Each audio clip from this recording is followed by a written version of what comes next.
हिंदी भाषा का हिंदी भाषा का विकास। हिंदी भाषा का विकास में उसके 4 पॉइंट हैं। नंबर 1 लिखिए, हिंदी भाषा का प्रारंभिक विकास। हाथ को जल्दी जल्दी चलाएंगे। हिंदी भाषा का विकास, आज ये हमारा अंतिम यूनिट है, अंतिम ब्लॉक है, और जिसका यूनिट 1 में लिखो, तुम्हारे सिलेबस के अनुसार यूनिट 29, 30, 31, 32। तो हिंदी भाषा का प्रारंभिक विकास पहला। दूसरा लिखिए, आधुनिक युग में हिंदी भाषा का विकास। हिंदी भाषा का प्रारंभिक विकास पहला। दूसरा, आधुनिक युग में हिंदी भाषा का विकास। नंबर 3, हिंदी के बढ़ते चरण। हिंदी के बढ़ते चरण। और अंतिम है, देवनागरी लिपि का विकास। ये 4 हमको आज पढ़ना है।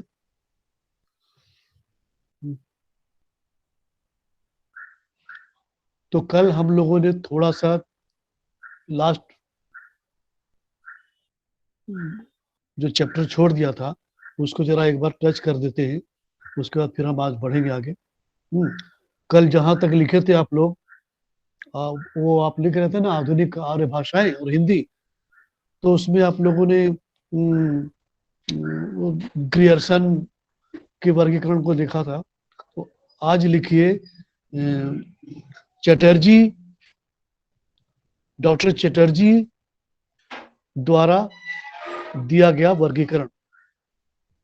डॉक्टर चटर्जी द्वारा दिया गया आधुनिक भाषाओं का वर्गीकरण। डॉक्टर चटर्जी द्वारा दिया गया आधुनिक भाषाओं का वर्गीकरण। नंबर 1, हिंदी वर्ग। नंबर 1, हिंदी वर्ग। नंबर 1, हिंदी वर्ग। उसमें आप लिखिए, राजस्थानी, पूर्वी और पश्चिमी हिंदी।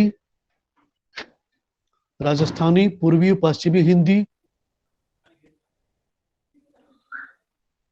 मध्य पहाड़ी और बिहारी, ये हिंदी वर्ग में आते हैं। राजस्थानी, पूर्वी तथा पश्चिमी हिंदी, मध्य पहाड़ी और बिहारी। लिखे? जी सर। ओके।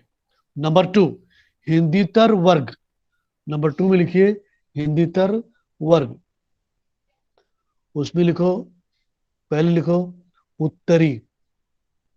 नंबर 1, उत्तरी। ब्रैकेट में लिखो नेपाली। उत्तरी ब्रैकेट में लिखिए नेपाली। नंबर 2, पश्चिमी। पश्चिमी ब्रैकेट में लिखिए लहंदा। लहंदा। पंजाबी, सिंधी, गुजराती। लहंदा। लहंदा उनकी एक बोली है। लहंदा, पंजाबी, सिंधी, गुजराती। उसके बाद लिखो दक्षिणी। दक्षिणी में लिखिए ब्रैकेट में सिंहली, मराठी। सिंहली, मराठी। सिंहली, मराठी। सिंहली, मराठी। फिर चौथा नंबर लिखिए पूर्वी। पूर्वी। पूर्वी में लिखिए बंगला, उड़िया, असमी। बंगला, उड़िया, असमी। इस प्रकार चटर्जी ने भाषाओं का वर्गीकरण किया है। और उसके बाद आप नीचे आइए थोड़ा। जो भाषाएं बोली जाती हैं, या जो भाषाएं या बोलियां कहो चाहे भाषा कहो, जो बोलियां बोली जाती हैं उनके बारे में भी थोड़ा सा आपको जानना जरूरी है। पहले आप लिखिए सिंधी। सिंधी यानी आर्य भाषाओं का संक्षिप्त परिचय, हेडिंग दे सकते हैं, आधुनिक आर्य भाषाओं का संक्षिप्त परिचय। बस दो दो लाइन लिखेंगे, बाकी आप किताब से पढ़ लेना। सिंधी यह सिंध की भाषा है, यह सिंध की भाषा है जिसका एक और गुजराती से संबंध है।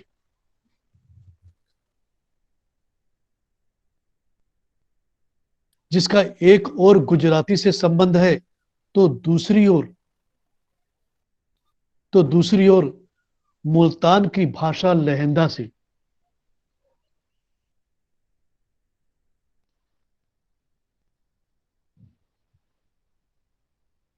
सर दूसरी ओर इसकी मुल्तान की भाषा दूसरी ओर लहंदा, लहंदा,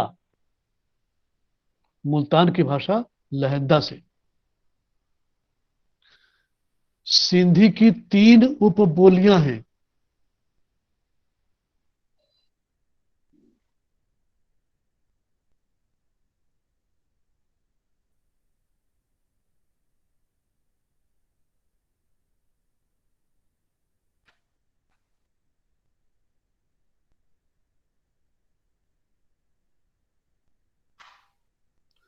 जो सिराकी,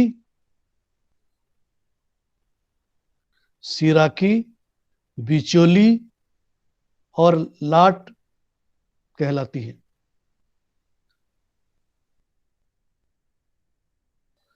सिराकी, बिचोली और लाट।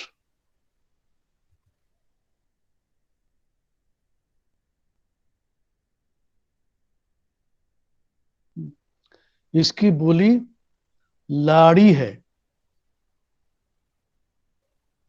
कहीं कहीं लाठी भी मिलेगा आपको। उसके बाद देखिए पंजाबी। पंजाबी पंजाबी में लिखिए, पंजाबी के 2 रूप हैं। पंजाबी के 2 रूप हैं, पश्चिमी पंजाबी। पंजाबी के 2 रूप हैं, पश्चिमी पंजाबी जिसे लहंदा कहते हैं,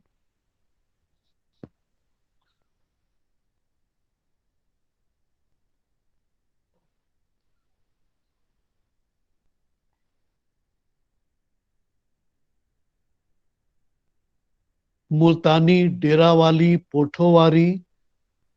मुल्तानी, डेरावाली, पोठोवाली इसकी उपबोलियां हैं। मुल्तानी, डेरावाली, पोठोवारी इसकी उपबोलियां हैं।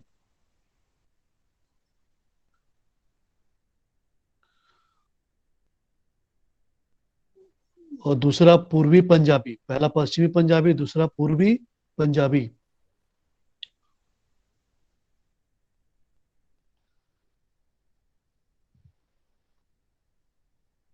जो भारतीय पंजाब की भाषा है,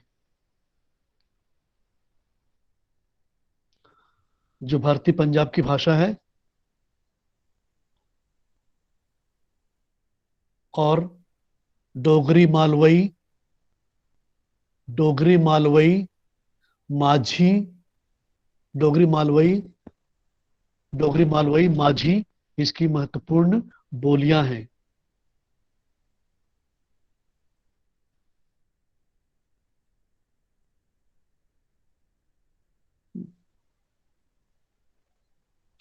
और ये तो मुझे आपको बताने की आवश्यकता नहीं कि लोग कैसे बोलते हैं, पंजाबी लोग हिंदी कैसे बोलते हैं। इसको आप अपने हिसाब से, अनुभव के हिसाब से जरा जानने की कोशिश करना, क्योंकि आप है ना एमएचडी के विद्यार्थी हैं, तो थोड़ा आपको ध्यान देना होगा कि लोग कैसे बोलते हैं, क्योंकि आप भाषा विज्ञान पढ़ रहे हैं और भाषा साहित्य पढ़ रहे हैं।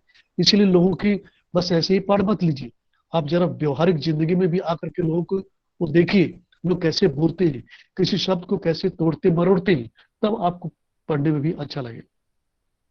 मैंने इसीलिए कहा कि एक ही शब्द को, कल मैंने कहा, कल हम लोगों ने देखा कि हम हिंदी में पानी बोलते हैं, संबलपुरी में पैन बोलते हैं, और कटकिया साइड में वो पानी बोल देते हैं, क्योंकि वहां पर है ना, केवल अल्प प्राण बोला था, महाप्राण नहीं बोला।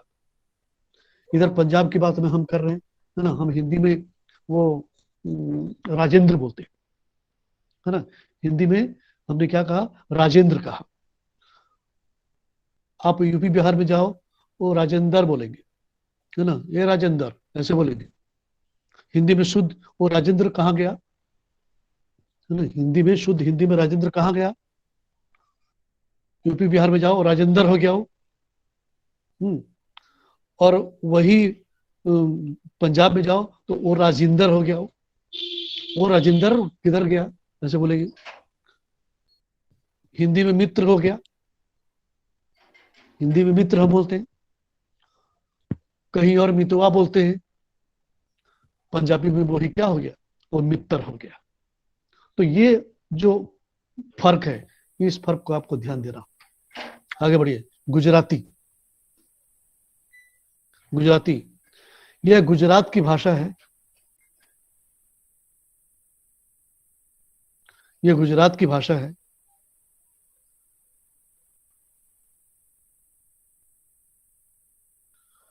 जिसे बंबई नगर की बहुत बड़ी जनसंख्या बोलती है।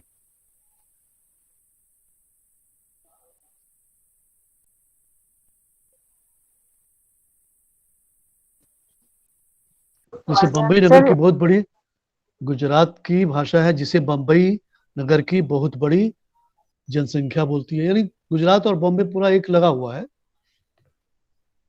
वहां के लोग वहां, वहां के लोग वहां पर बसे हुए। जैसे हमारे उड़ीसा में कटक और भुवनेश्वर बसा हुआ है, पूरा मिलता जुलता है, उसी तरह वहां पे। इसमें उपबोलियां नहीं है।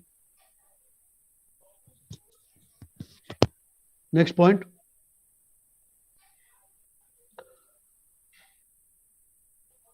अच्छा, एक्सक्यूज मी पंजाबी। सर। हाँ बोलिए। सर गुजरात में भी तो यहाँ पर कच्छी और आहिरी भाषा जो है वो गुजरात की उपबोलियों के रूप में बोली जाती है, तो क्या वो उपबोलियों में नहीं आएगी? नहीं, वो सिंध, सिंध की ओर चला गया। कच्छ वो इलाका है, ओके। आप बोल सकते हैं, लेकिन वो पुस्तकों के हिसाब से तो हमने कहीं नहीं, है ना, अच्छा सर, पुस्तकों के हिसाब थैंक यू। से और रजिस्ट्रेशन के हिसाब से तो हमने कहीं नहीं, क्योंकि वहां पर वो राजस्थानी का भी प्रभाव मिलता है, गुजराती का भी प्रभाव मिलता है। कई शब्दों में जो मतलब तुम कहना गुजराती चाहती हो के वो शब्दों है में आता है कैथी, है, कि वो है जो गुजराती के तुम, कई शब्द जो है वो राजस्थानी के शब्दों के समान मिलते जुलते शब्द हैं। हाँ, कई मिलते शब्द जुलते आते हैं। हैं। हाँ, वहाँ गुजराती भी मिलेगा, महाराष्ट्र का ही मिलेगा। इसीलिए वहाँ के पहले ही लोगों ने कह दिया, आचार्यों ने, विद्वानों ने, कि वहाँ की कोई उपबोलियां नहीं है। महाराष्ट्र में गुजराती बोली जाती है, राजस्थान में भी गुजराती, अरे गुजराती बोली जाती है, गुजरात में राजस्थानी और मराठी दोनों में आती है। तुम पंजाब में जाओ, पंजाब में हरियाणी भी बोली जा रही है, राजस्थानी भी बोली जा रही है। हरियाणा में जाओ, वो सब मिक्स है वहाँ पर, कौन दिल्ली है, कौन पंजाबी है, कौन राजस्थानी है। तो इसलिए एक उपबोली उपबोली वहाँ पर तुम नहीं कर सकती, समझी। हाँ, उसकी लिपि है अलग, गुजराती लिपि अलग है और महाराष्ट्र की लिपि अलग है।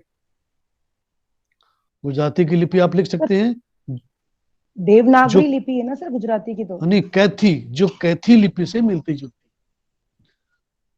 कैथी, उसको सर ये कैथी तो लिपि हमने तो से मिलती हिंदी में जुलती पढ़ा है। कैथी, ठीक है सर। कैथी, सर हमने पढ़ा कि हिंदी, गुजराती, मराठी, राजस्थानी, संस्कृत, इन सब की बोलियां तो देवनागरी है। नहीं सॉरी, नहीं, लिपि। सुनो, हाँ हाँ, मैं कंफ्यूज, तुम्हारे कंफ्यूजन को दूर कर। गुजरात, राजस्थान, दिल्ली, यूपी, बिहार, मध्य प्रदेश, ये जो इलाका है, और उधर ऊपर हरियाणा और कश्मीर तक, ये सब हिंदी प्रदेश है, समझी, हिंदी प्रदेश है। और उसके अंदर ये जो उसकी गुजराती, छत्तीसगढ़ी, बिहारी, भोजपुरी, ये सब उसकी मुख्य बोलियां हैं। अच्छा, वहां पर उसके अंदर भी फिर उसकी उपबोलियां हैं। बिहारी में ही क्यों, बिहारी एक बोली कहो चाहे भाषा कहो, कल वो बोली थी, आज वो भाषा बन गई, है ना। जब कोई बोली अपने सीमित दायरे से निकल करके बाहर चली जाती है और उसमें साहित्य का योगदान होने लगता है, तब वो भाषा का रूप ले लेती है। तो उसी प्रकार अवधि में भी भाषा, अवधि में भी रचना लिखी जाने लगी, साहित्य लिखा जाने लगा, ब्रज में भी, गुजराती में भी, मराठी। इसलिए वो जिसने, जिसको मन किया उसने बोली कहा, जिसने मन किया उसने भाषा कहा, सीधे सीधे तौर पर। तो ये हिंदी प्रदेश है सब, और वहां की जो गुजराती, मराठी, गुजराती, ये सब उसकी बोलियां हैं। उसके अंदर जो है, अब उसके अंदर लोग क्या क्या बोलते हैं, उतना अंदर और जाने की आवश्यकता नहीं। अंदर बहुत सारे हैं, अगर आप पढ़ सकते हैं तो पढ़िए अंदर।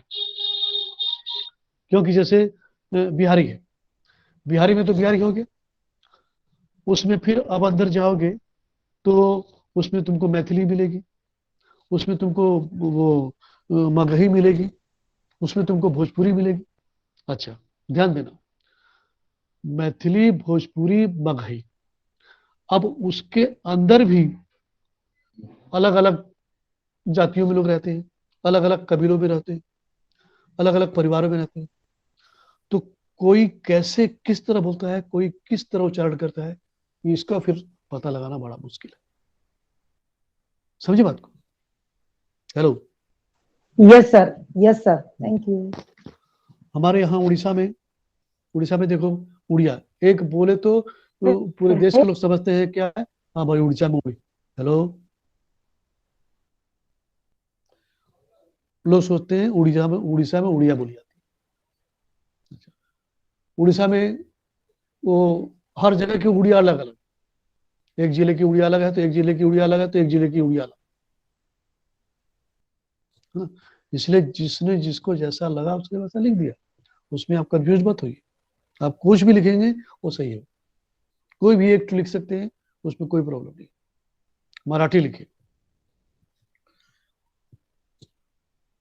गुजराती की लिपि क्या लिखी, कैथी से मिलती जुलती है। अच्छा, पंजाबी की लिपि क्या है, गुरुमुखी सर। गुरुमुखी गुरुमुखी गुरुमुखी। याद रखना, लिखी जाती होगी हिंदी में, उसके अक्षर हिंदी में होंगे, लेकिन वो लिपि क्या है, सर सहामुखी भी तो ये है। है। सर सहामुखी भी तो है, सहामुखी। हाँ क्यों नहीं है, हाँ लिख दीजिए आराम से, कोई प्रॉब्लम नहीं है। सहामुखी, गुरुमुखी, है ना, जो लिखना है लिख दीजिए। और उसमें साहित्य भी मिलता है। मराठी, महाराष्ट्र की भाषा मराठी है, महाराष्ट्र की भाषा मराठी है, जिसकी 3 बोलियां हैं।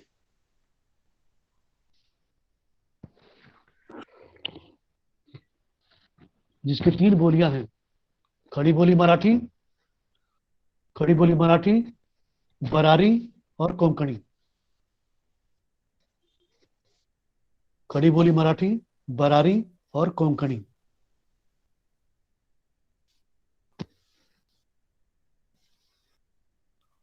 उसके बाद लिखो बंगला। बाकी अंदर जब आप भाषा विज्ञान पढ़ेंगे तब उसके अंदर आप जाइए, नो प्रॉब्लम। अभी तो हम केवल आर्य भाषाओं का परिचय दे रहे हैं बस। बंगला, यह अविभक्त बंगाल अर्थात, यह अविभक्त बंगाल, अविभक्त बंगाल अर्थात पश्चिमी बंगाल,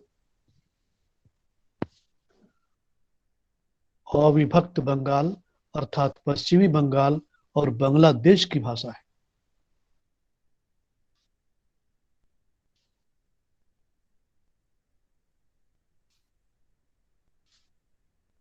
इसका साहित्य बहुत समृद्ध है।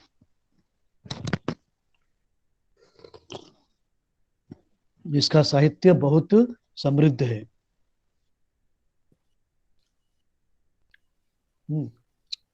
इसमें भी आप लोगों ने देखा होगा, है ना, जैसे हिंदी में हम परीक्षा बोलते हैं, हिंदी में परीक्षा बोलते हैं, तो बंगाली में, और बंगाली में क्या बोलते हैं? कोई बंगाली है इसमें? सर परीक्षा। परीक्षा। परीक्षा, परीक्षा। परीक्षा बोलते हैं। वही वही उसी का वही प्रभाव उधर असम की ओर जाता है, और वही प्रभाव इधर उड़ीसा में भी आता है। उड़ीसा में भी परीक्षा बोलते हैं, और असम वाले भी उसी तरह परीक्षा बोलते हैं। तो यहां पर क्या हुआ, छ का ख हो गया। तो ये भाषा विज्ञान के अंतर्गत ये बात आती है। तो यहां पर तुम नहीं कह सकते कि सर वो तो ऐसे था, ये तो वैसे था, क्योंकि जब भाषा विज्ञान के अंतर्गत सब सही है, लेकिन जब व्याकरण की बात आएगी तब वो गलत हो जाए, समझे? इसलिए उस हिसाब से ध्यान देना। परीक्षा हो गया। उसके बाद लक्ष्मी को कैसे बोलते हैं? लक्ष्मी को सर लक्ष्मी। क्या बोलते हैं? लक्ष्मी। लक्ष्मी। ओ, तुम बंगाली हो? नहीं सर, बंगाली नहीं है, कोलकाता में रहते हैं। अच्छा अच्छा क्या बात। सर यूपी तो के हम। अच्छा अच्छा, हाँ, यूपी में कहाँ से रहती हो? सर यूपी में बलिया। अच्छा, बलिया जिला घर बा? बलिया का तो मैं भी हूँ सर। हाँ, तो बलिया तो एक ही जगह थोड़ी है, बहुत बड़ा बलिया है ना, बहुत बड़ा प्रदेश है। यूपी। ठीक बा, सर बलिया कोलकाता जिला में घर। रहते हाँ, बलिया जिला घर बा, तो कौन बात के डर बा, बोलते हैं ना। हैं। जी सर। ऐसे ही बोलते हैं। तो लक्ष्मी, परीक्षा, तो ये उनकी मतलब उनकी बोली हो जाती है। उसके बाद लिखो असमी। असमी, असमी, यह असम प्रदेश के निवासियों की भाषा है। यह असम प्रदेश के निवासियों की भाषा है,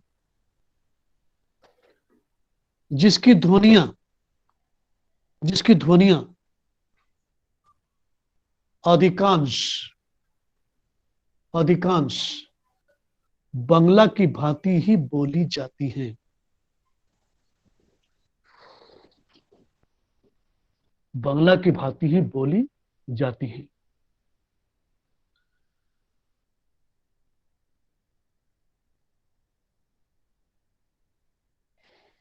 इसीलिए कहीं कहीं किताबों में आप लोगों ने पढ़ा होगा कि ये तीनों, उड़िया, बंगाली और असमी, ये तीनों को एक दूसरे की बहन माना जाता है। ये तीनों तीनों बहनें हैं, ऐसा कहा जाता है। फिर नेक्स्ट लिखो उड़िया। यह उड़िया, यह वर्तमान उड़ीसा राज्य की भाषा है। यह वर्तमान उड़ीसा राज्य की भाषा है, जिसका प्राचीन नाम कलिंग जिसका प्राचीन नाम कलिंग और बाद में उत्कल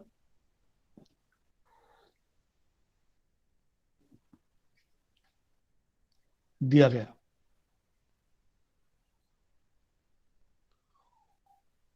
उड़िया भाषा को उत्कली भी कहते हैं। उड़िया भाषा को उत्कली भी कहते हैं।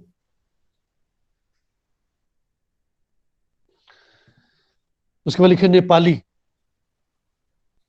नेपाली, यह नेपाल के शासक वर्ग की भाषा।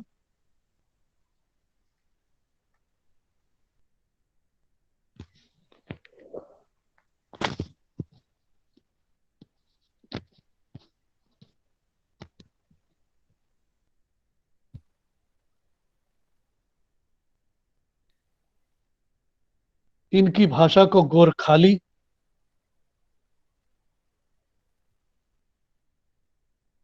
कहा गया।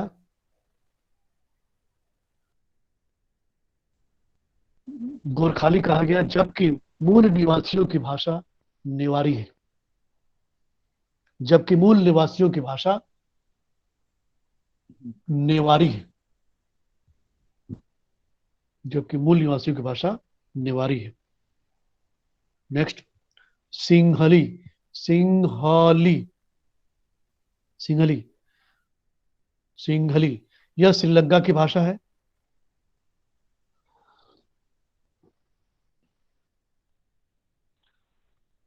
प्राचीन गुजरात और दक्षिण सिंध के लोगों ने प्राचीन गुजरात और दक्षिण सिंध के लोगों ने यहां अपना उपनिवेश बसाया।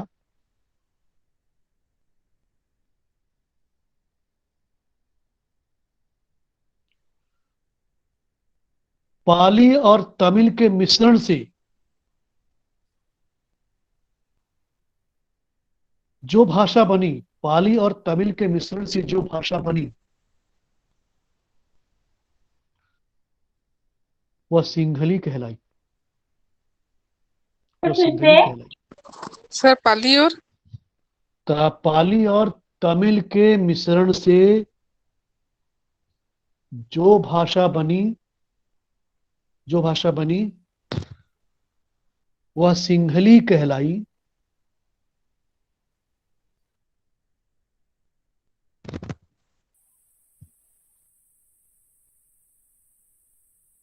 आज सिंहल, सिंहल लिखना, घ नहीं ह लिखना, सिंहल श्रीलंका की राजभाषा।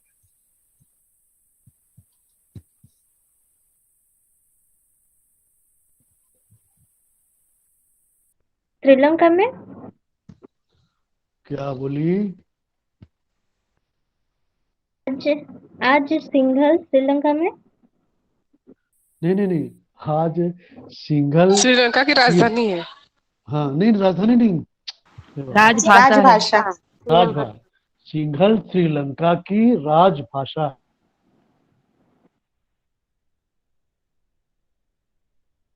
हो गया? अच्छा, जरा जी सर। एक हेडिंग और दीजिए, हिंदी और उसकी उपभाषाएं। हिंदी और उसकी उपभाषाएं। पूर्वी हिंदी, नीचे नीचे थोड़ा लिखते जाना और जगह छोड़ छोड़ के लिखना, तो आपको सहूलियत होगी। पूर्वी हिंदी, फिर 2 नंबर नीचे लिखो, 2 लाइन छोड़ करके। पश्चिमी हिंदी, फिर नीचे लिखना राजस्थानी हिंदी, बिहारी हिंदी और मध्य हिंदी। अभी कुछ देर पहले जिसने प्रश्न किया था उसका उत्तर है कि पूर्वी हिंदी, पश्चिमी हिंदी, राजस्थानी हिंदी, बिहारी हिंदी और पहाड़ी हिंदी। अच्छा, तो जो सर जहां पहाड़ी आपने हिंदी या मध्य हिंदी? हाँ, मध्य हिंदी भी बोल सकते हैं उसको, है ना। पहाड़ी बोल सकते हैं, मध्य हिंदी लिख सकते हैं, ब्रैकेट में आप मध्य लिख सकते हैं। तो जहां पर आपने, ये पहले क्या है, पूर्वी हिंदी। पूर्वी हिंदी में कौन कौन सी बोलियां हैं या उपभाषाएं हैं, आप लिखिए वहां पर। अवधी, जहां पूर्वी हिंदी लिखा है उसके बगल में जो जगह है वहां पर लिखो अवधी। अवधी, बघेली, छत्तीसगढ़ी। हो गया? उसके बाद पश्चिमी हिंदी में लिखो। पश्चिमी हिंदी में लिखिए ब्रज भाषा, बुंदेली, ब्रज भाषा, बुंदेली, कन्नौजी, हरियाणवी,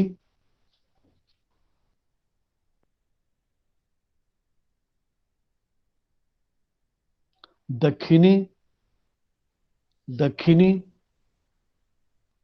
निमाड़ी। अंतिम वाला निवाड़ी सर या नेवाड़ी? निमाड़ी। उसके बाद लिखो बिहारी हिंदी। सर बिहारी हिंदी में राजस्थानी। हाँ लिखो ना, पहले बताता हूँ। बिहारी हिंदी में लिखो भोजपुरी, मगही, भोजपुरी, मगही, मैथिली, भोजपुरी, मगही, मैथिली, और बज्जिका, बज्जिका, बज्जिका, फिर अंगिका, भागलपुर के पास की भाषा अंगिका, है ना। अंगराज कर्ण वहां के मालिक थे, अंगिका हो गया। उसके बाद लिखो राजस्थानी हिंदी, उसके बाद लिखो राजस्थानी हिंदी, मारवाड़ी, मालवी, मारवाड़ी, मालवी, मेवाती, मेवाती, जयपुरी।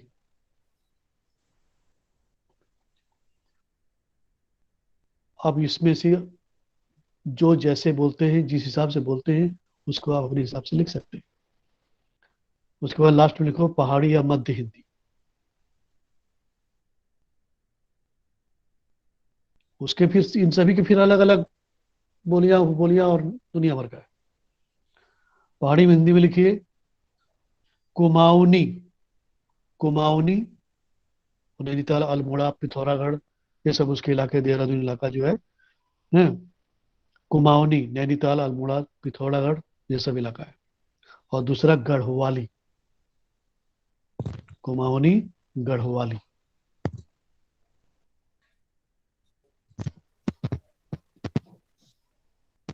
हो गई बात।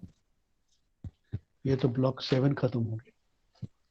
ब्लॉक 8 में जरा हम आगे बढ़ते हैं थोड़ा।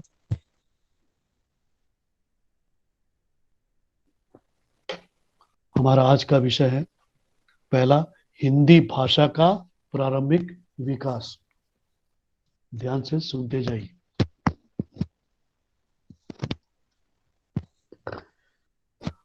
तो ये तो जो जो भी अभी आप लोगों ने पढ़ा, ये सब क्षेत्रीय भाषाएं थी। क्षेत्रीय भाषाएं कहो या बोलियां कहो या उपबोलियां कहो या जो भी आपकी इच्छा। भाषाएं इसीलिए बोली गई क्योंकि लोग कंफ्यूज हो जाते हैं, सर हिंदी भी तो बोली है, हिंदी भी तो भाषा है। हाँ ठीक है, बोली जब विस्तृत रूप धारण कर लेती है तब वो भाषा बन जाती है, और जब तक एक सीमित दायरे में बोली जा रही है तब तक वो सिर्फ बोली है, उससे ज्यादा नहीं।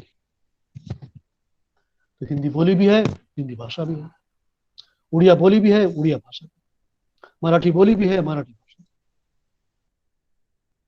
हिंदी बोली भी है, हिंदी भाषा। तो हिंदी का प्रारंभिक विकास, अब प्रश्न ये उठता है कि हिंदी का प्रारंभिक विकास कहां से हुआ, कैसे हुआ। तो सीधे सीधे आप आंख बंद करके नाम लेना, आदिकाल। आदिकाल से ही हिंदी भाषा का प्रारंभिक विकास हुआ। और हमने पढ़ा, सिद्धों की वाणियों को हमने पढ़ा, नाथों की वाणियों को हमने पढ़ा, जो उनके सिद्धांत थे, जो उनके सूत्र थे, वो हीनयान, महायान और वगैरह, गोरख वाणी, ये सारे, वो जो जिस भाषा में वो लोग लिखते थे वही हिंदी की प्रारंभिक भाषा थी। उसी वक्त विद्यापति ने भी कीर्ति लता लिखी। विद्यापति की भाषा मैथिली भाषा थी, जो कि एक क्षेत्रीय भाषा थी, लेकिन क्योंकि प्रारंभिक अवस्था में लिखी गई, हिंदी साहित्य के इतिहास के प्रारंभिक युग में, आदिकाल में लिखी गई, 1050 में लिखी गई, महात्मा बुद्ध के समय लिखी गई, इसलिए उसको भी प्रारंभिक विकास के अंतर्गत रखा जाता है। और जो लिख रहे थे लोग प्राकृत में लिख रहे थे, अवश्य लिख रहे थे, और पाली रहे। दो नाम जरूर लिखना, उनको मत भूलना, एक अमीर खुसरो और एक कबीरदास का साहित्य। बहुत विद्वानों ने, बहुत सारे आलोचकों ने, बहुत सारे पंडितों ने अमीर खुसरो को हिंदी का पहला, क्योंकि उनकी रचनाओं में उर्दू के साथ साथ क्षेत्रीयता भी थी, और क्योंकि उर्दू में कुछ खड़ी बोली का प्रभाव रहता है, इसलिए बहुत सारे लोगों ने उन्हें तो हिंदी भाषा का वो प्रारंभिक विकास के अंतर्गत अमीर खुसरो को रखा है। और कबीरदास को भी इसलिए रखा क्योंकि कबीरदास जहां जहां गए, एक जगह वो केवल वो पंजाब में ही सीमित होकर नहीं रह गए, या केवल मध्य प्रदेश में ही सीमित होकर के नहीं रह गए, या केवल गुजरात की ही भाषा को लेकर के वे नहीं रहे। अगर एक जगह की भाषा को लेकर वो रहते तो शायद वो मतलब वो विकास नहीं होता भाषा का। जहां जहां गए, उस कोने से उस कोने, इस कोने से उस कोने, हर कोने में जहां जहां गए, और वही की भाषा को लेकर के, वही के विचारों को लेकर के वहां के लोगों को उन्होंने गालियां दी और उपदेश दिए। इसीलिए उनकी भाषा को सदुक्कड़ी भाषा, क्योंकि मिश्रित भाषा या खिचड़ी भाषा खिचड़ी भाषा कहा जाता है।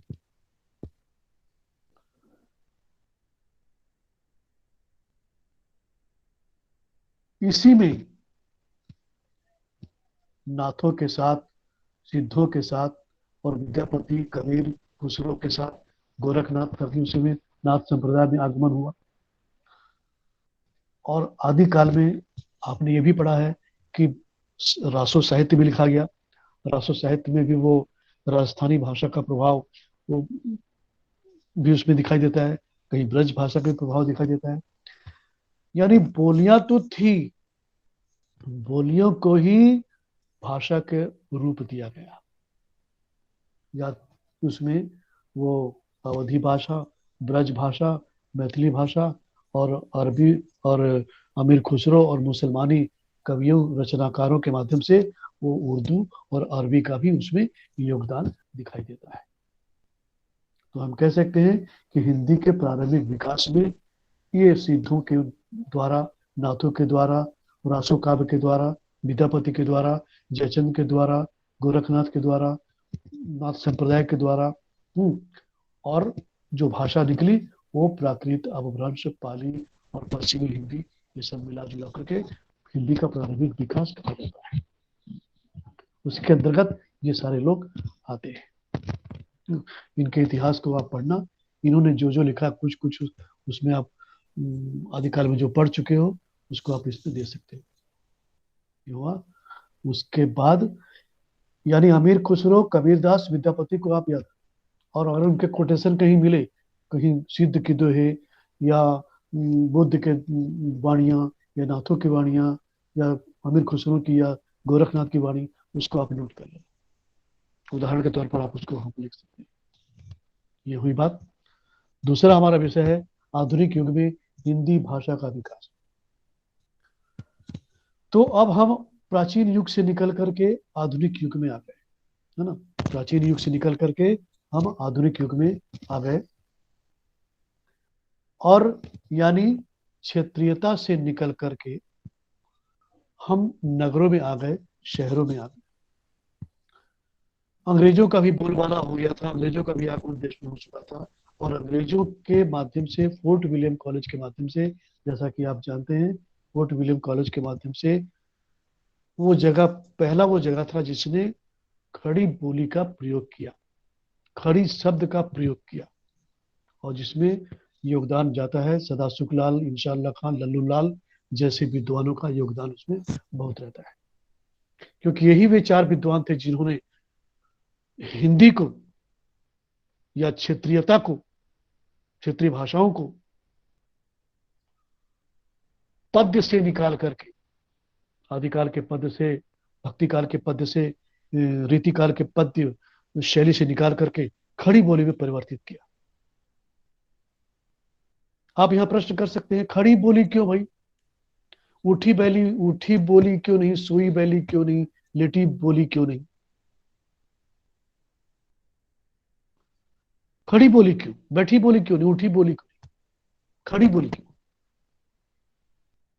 मतलब खड़ी बोली का अर्थ क्या हुआ?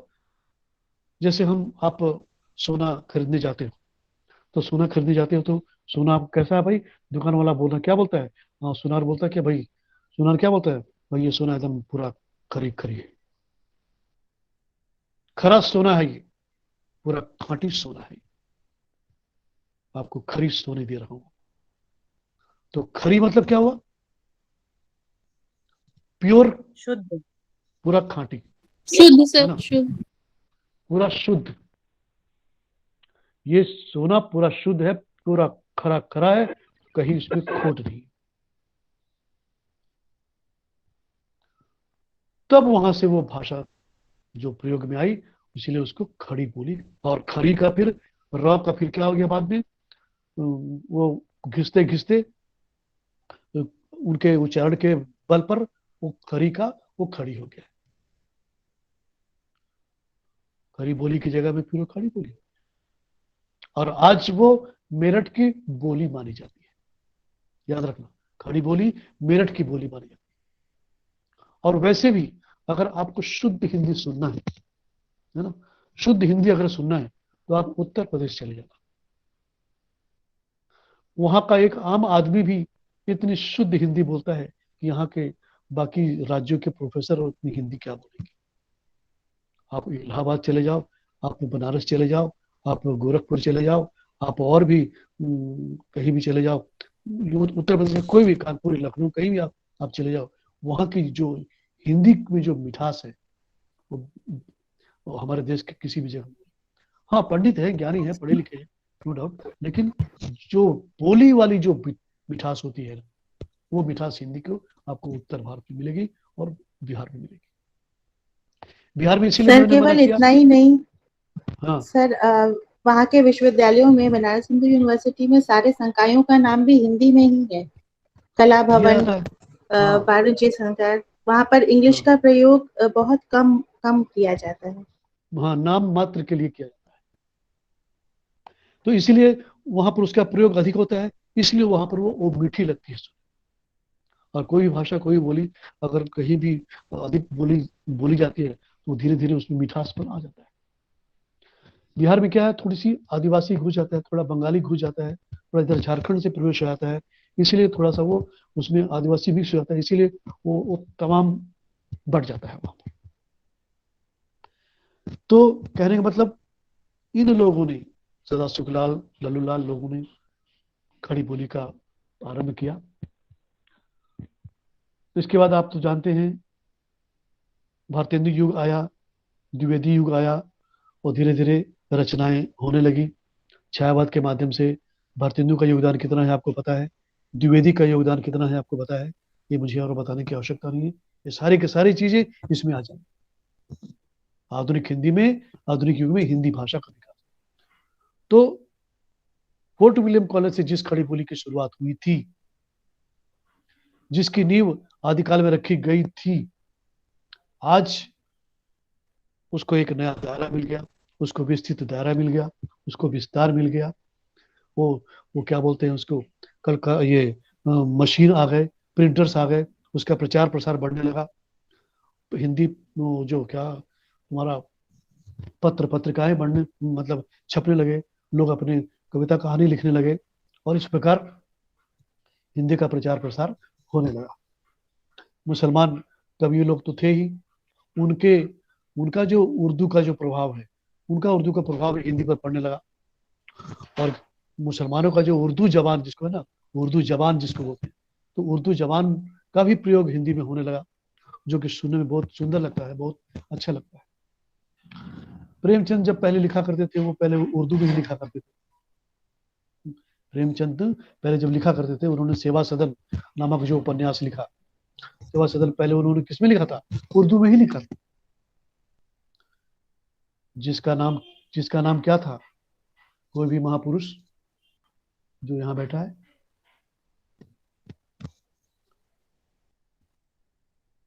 कोई भी महापुरुष जो यहाँ बैठा है,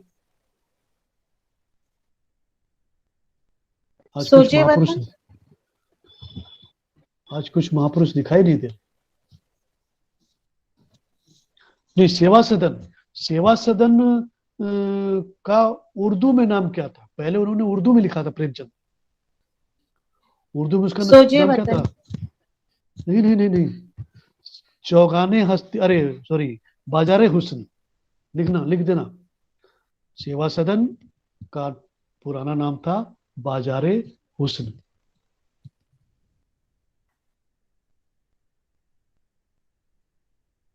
समझी। और सोजे वतन का जो नाम तुम ली, तो थोड़ा मैं आपको बता दूं, नहीं नहीं, प्रेमचंद ने जो सोजे वतन का इतिहास किसी को पता है? सोजे वतन क्या है?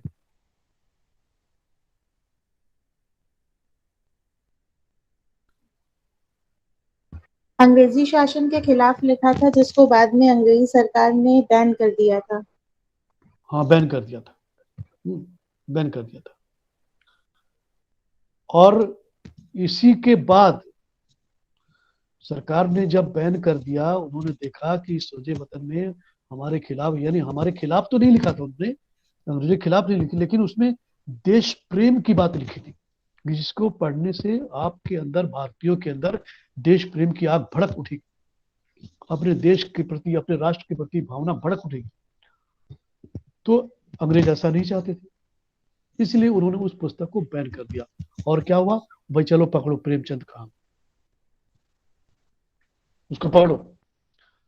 तो उस वक्त वो नवाब राय के नाम से लिखा करते थे, इसलिए अंग्रेजों से बचने के लिए उन्होंने अपना नाम क्या रख दिया, प्रेमचंद रख दिया। नहीं तो उसके पूर्व वो नवाब राय या जो भी उनका नाम था, उस नाम से लिखा करते थे। उनसे बचने के लिए उन्होंने प्रेमचंद के नाम से लिखना शुरू किया और तब से उनका नाम प्रेमचंद ही हो गया। तो खैर, इस प्रकार तुम्हारा आधुनिक हिंदी भाषा का विकास होता है, और जिसमें प्रयोगवाद, छायावाद, द्विवेदी युग, शुक्ल युग, सरस्वती का भी योगदान आप जानते हैं कितना है, बहुत बड़ा योगदान है सरस्वती का। उस तुम्हारा क्या नाम इसका, देवकीनंदन खत्री के चंद्रकांत पर संतति का भी बहुत बड़ा योगदान है, जिसको पढ़ने के लिए लोगों ने हिंदी सीखना शुरू किया। उसी वक्त वो राजा शिव प्रसाद सिंह और राजा लक्ष्मण सिंह जैसे महान साहित्यकार लोग आते हैं। राजा भोज का सपना लेकर के राजा शिव प्रसाद सिंह आते हैं, उन्होंने राजा भोज का सपना लिखा। इसको आप किताब में पढ़ सकते हैं, इसमें कोई कठिनाई नहीं होगी। बस ये खड़ी बोली का विकास इस प्रकार आगे होता है, यानी हिंदी भाषा का विकास का ये दूसरा चरण था। भारतीय युग, द्विवेदी युग, छायावाद, ये सब आ गए धीरे धीरे पाठ्यक्रम में भी शामिल हो गया। इस आई बात समझ में? किसी कुछ पूछना है पूछ सकते, फिर हम तीसरा हिंदी के बढ़ते चरण की ओर बढ़े।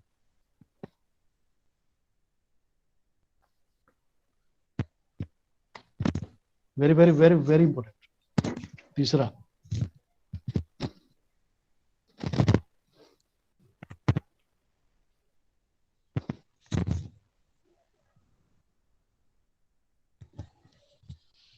तो खैर, आप लोग विद्वान लोग हैं,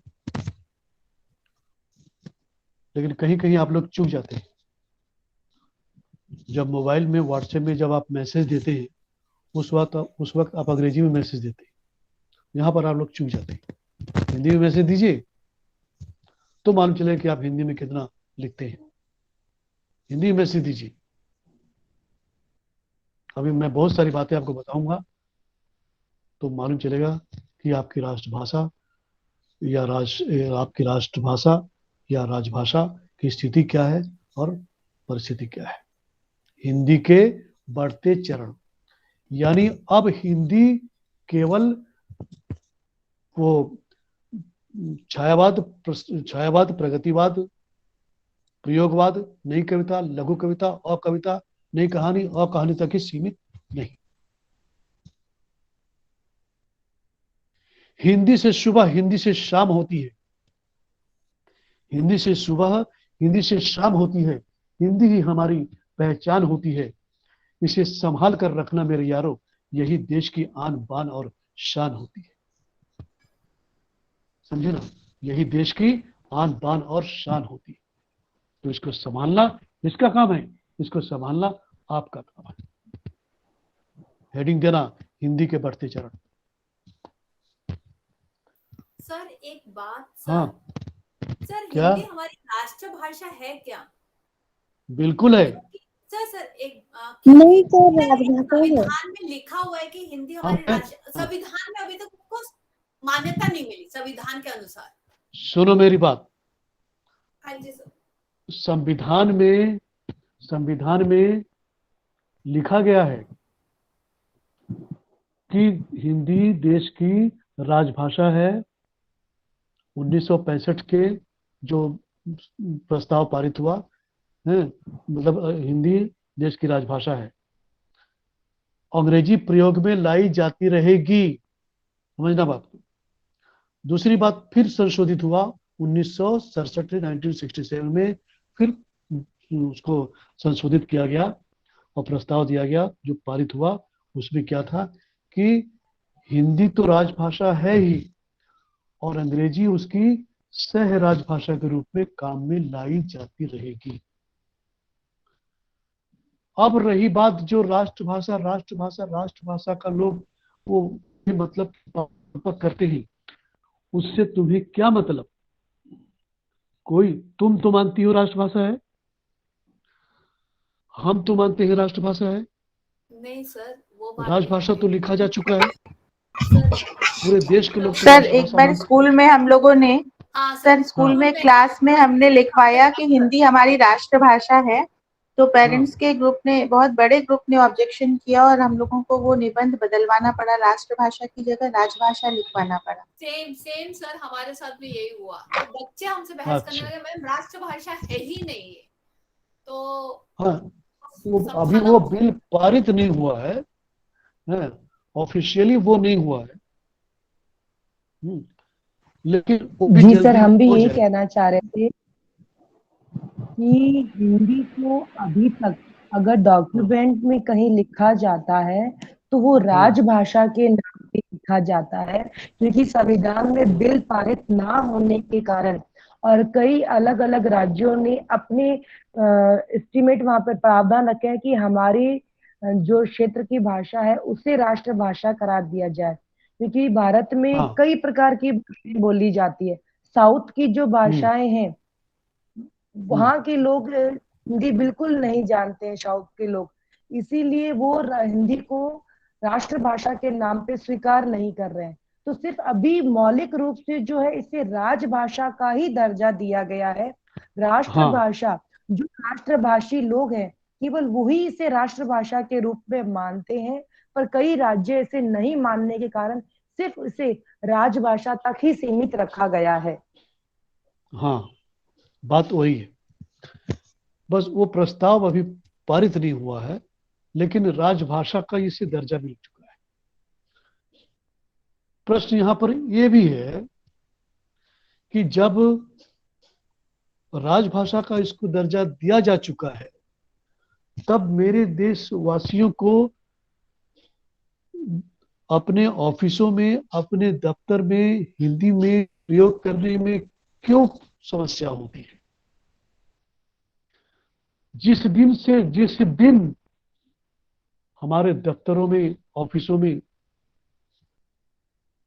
हिंदी में लिखा जाना शुरू हो जाएगा, उस दिन 24 घंटे में राष्ट्रभाषा का बिल अपने आप पारित हो जाएगा। लेकिन लोगों के ऊपर अंग्रेजी का भूत सवार है, हाय हेलो का भूत सवार है। इसलिए तुम देखना, कहीं भी तुम किसी भी दफ्तर में जाओगी, किसी भी सरकारी दफ्तर में जाओगी, तो वहां पर जो भी फॉर्म मिलता है वो हिंदी और अंग्रेजी दोनों में लिखा होता है। लेकिन आप हिंदी में वहां नहीं लिखते, तुरंत अंग्रेजी में आप लिखना शुरू कर दे रहे। तो खाली बोलने से थोड़ी होगा, हमारे प्रयोग करने से होगा। जब तक हम सब इसका प्रयोग नहीं करेंगे, तब तक वो राष्ट्रभाषा का दर्जा कैसे मिलेगा? इस बात को तो मानती हो तुम लोग?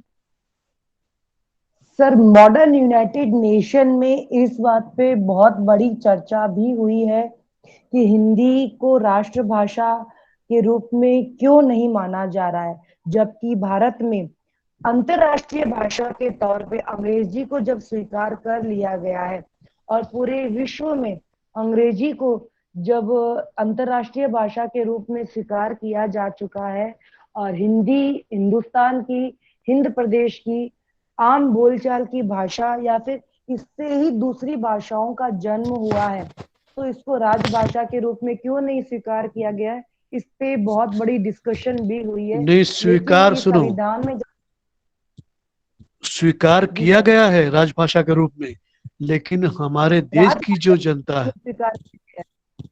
जी सर। हाँ, हाँ, राजभाषा के रूप में स्वीकार किया गया है हमारे संविधान में, लेकिन जो तुम्हारे देश की जो जनता है ना, जनता जनार्दन, वो जब अपने काम करने जाती है अपने ऑफिस में, अपने दफ्तर में, तो वहां पर वो हिंदी में नहीं लिखती, वो अंग्रेजी में लिखती है। तो जब सभी लोग अंग्रेजी में ही लिखते रहेंगे तो फिर वो राष्ट्रभाषा का दर्जा कैसे उसको मिलेगा? और यही कारण है कि इसको राष्ट्रभाषा का दर्जा उसको नहीं मिल रहा है। अगर आज हम सभी मिल करके हर जगह, ऑफिस में, दफ्तर में, स्कूल में, कॉलेज में, हर जगह वो हिंदी में ही लिखना शुरू कर दे, तो हिंदी में ही फॉर्म फिलअप करना शुरू कर दे, जो आप पत्राचार करते हैं, एड्रेस लिखते हैं, उसको हिंदी में लिखना शुरू कर दे, तो वो दिन दूर नहीं जिस दिन कि सरकार को वो राष्ट्रभाषा करना दर्जा देना पड़ेगा। लेकिन अपनी जनता को कौन समझाए? आज सर, तुम एक देखो, कारण और भी तो है ना, हमारे साउथ में सर, यहाँ पे हिंदी मतलब कि अगर आप कन्नड़ा बोलोगे तो एक्सेप्टेबल है, हिंदी बोलोगे तो वो आपको कोई पहचान ही नहीं मिलती। हाँ, मेरे तो वे साथ लोग देशद्रोही हैं, कि मैं बस में वो थी, देशद्रोही हैं। वो हिंदी में बोला, उन्होंने मुझे बस रोक के नीचे उतारा सर, लिटरली। ये मेरे से 15 साल पहले मेरे साथ ही ऐसा हुआ है। जब मैंने हिंदी बोली कि कन्नड़ा नहीं आती, उन्होंने बस रुकवाई, कन्नड़ा नहीं आती, उतरो नीचे। उन्होंने इमीडिएटली मुझे बस से नीचे उतार के चले गए। तो सोचो, ये अपने देश में ये हालत है,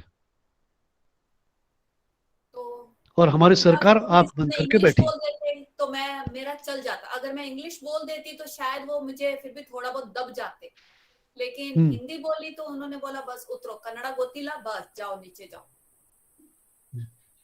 हाँ, तो सोचो कितने शर्म की बात है, अपने देश में ये स्थिति है और सरकार को ये बात समझ में नहीं आती।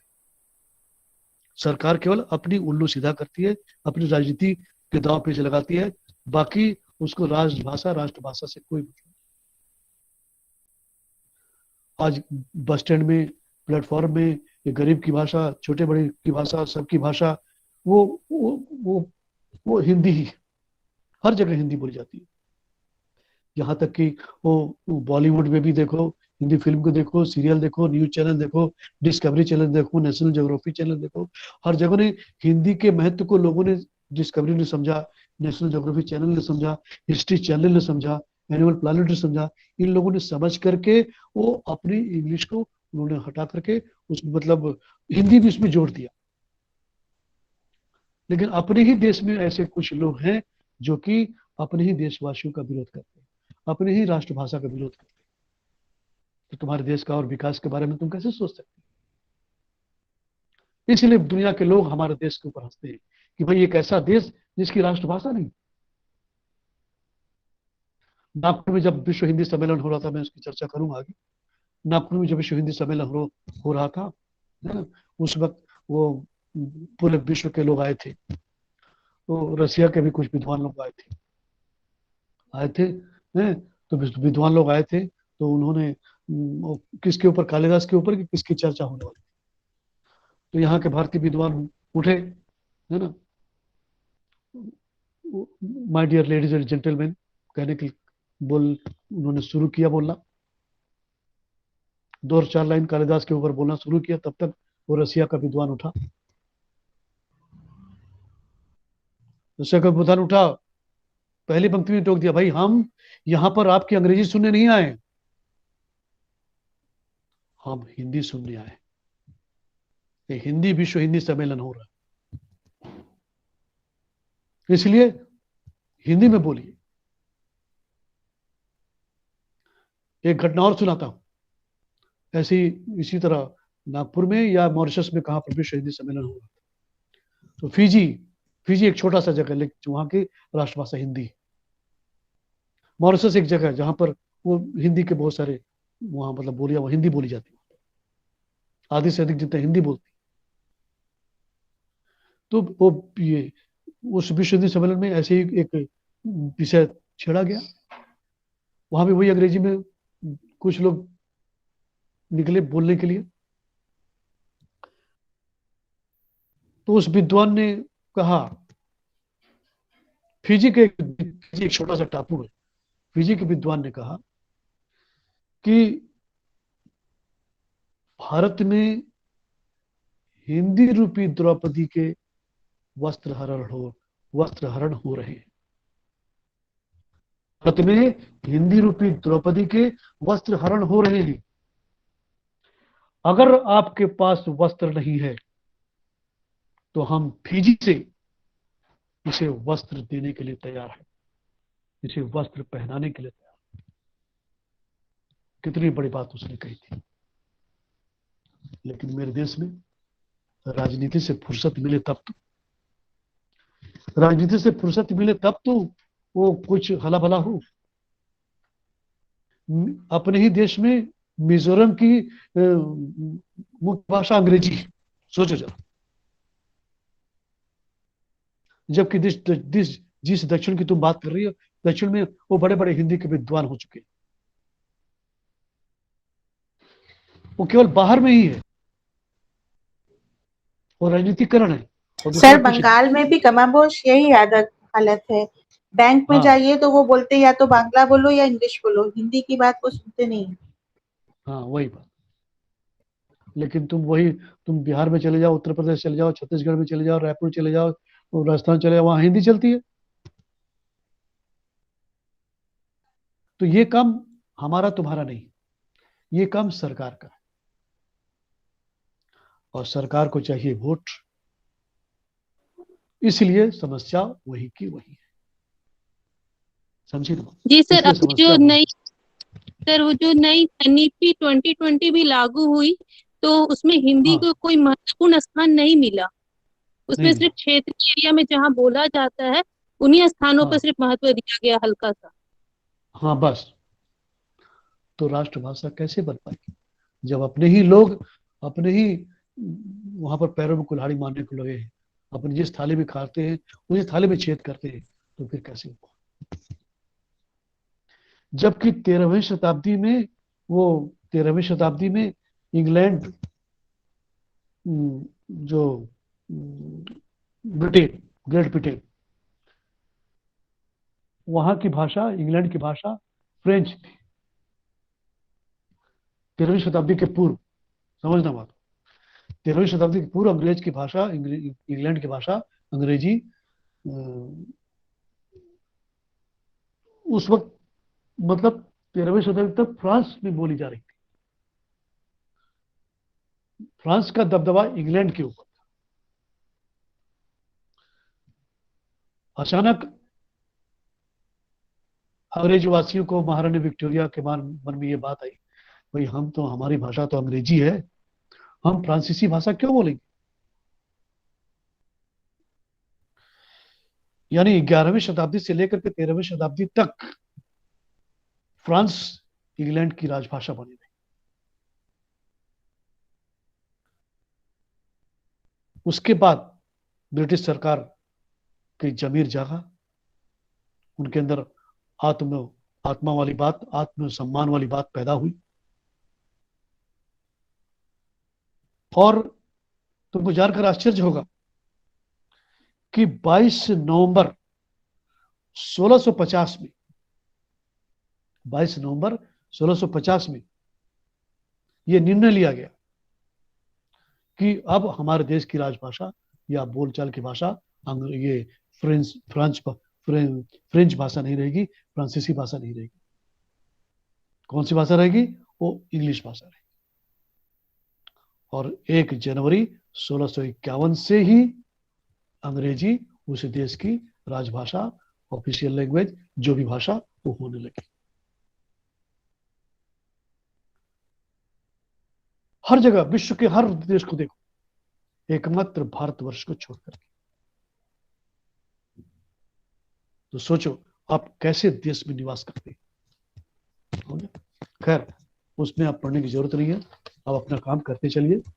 तो कहने का मतलब, वो बहुत सारे सरकार ने हिंदी को बढ़ावा देने के लिए बहुत सारे विश्व सम्मेलन वो करवाती है, विश्व हिंदी सम्मेलन, जिसमें हिंदी के विकास के लिए, हिंदी के प्रचार प्रसार के लिए उसमें बहुत योगदान होता है। और आज तुमको जानकर आश्चर्य होगा कि आज पूरे विश्व में हिंदी बोली जाती है, लिखी जाती है। भले दक्षिण वाले ना बोले, मिजोरम वाले ना बोले, ये दुनिया अगर उन्हीं के ऊपर थूकेगी कि भाई भारत में तुम रहते हो और अपने देश की भाषा तुम नहीं जानते हो, डूब के मरने वाली बात है। आप देश के नागरिक हैं, आप अपनी भाषा को त्याग मत कीजिए। तो प्रथम विश्व हिंदी लिखो जरा। प्रथम विश्व हिंदी सम्मेलन 11 जनवरी 1975। प्रथम विश्व हिंदी सम्मेलन 11 जनवरी 1975, नागपुर। आप देखना हिंदी कहां से कहां पहुंच चुकी है, ये देखकर आपको बहुत गर्व होगा। अपने देश में कोई ना बोले, लेकिन आप जहां जाते हैं हिंदी में लिखिए, हिंदी में बोलिए, और कम से कम आपको गर्व तो होगा। आपको सीना तान कर तो खड़े हो सकते हैं, सीना तान कर तो आप बोल सकते हैं हाँ मैं भारतीय हूं। लेकिन एक दक्षिण भारत का व्यक्ति, ये मिजोरम का व्यक्ति, ये बंगाल का व्यक्ति, वो नहीं कह सकता कि वो गर्व से कि हम भारतीय हैं। ये मैं दावे के साथ कह सकता हूं। सर एक बार सन दोबारा बोल दीजिए। 1900 कि प्रथम 19 11 जनवरी 1975, नागपुर, जिसमें 30 देश के लोग आए और 122 प्रतिनिधि लोग ने हिस्सा लिया था। फटाफट लिखना। और जिसमें चर्चा क्या हुई, जो प्रस्ताव पारित हुए, हिंदी की अंतर्राष्ट्रीय स्थिति, आधुनिक हिंदी आवश्यकताएं और उपलब्धियां, और विश्व हिंदी पीठ की स्थापना। सर इसमें और 122 प्रतिनिधि ने हिस्सा लिया, इसके बाद क्या है? आवश्यकताएं और उपलब्धियां, फिर विश्व हिंदी पीठ की स्थापना। ये हल्के फुल्के तौर पर आप लिखते जाना, पूरा लिखोगे तो समय बहुत हो जाएगा। बस शॉर्टकट में आपको बता रहा हूं कि विश्व हिंदी सम्मेलन में क्या होता है और आपके हिंदी के पढ़ते हुए चरण कहां से कहां तक पहुंच गए। द्वितीय विश्व हिंदी सम्मेलन 20 अगस्त 1976। द्वितीय विश्व हिंदी सम्मेलन 20 अगस्त 1976, जिसमें 285 प्रतिनिधियों ने हिस्सा लिया विश्व के।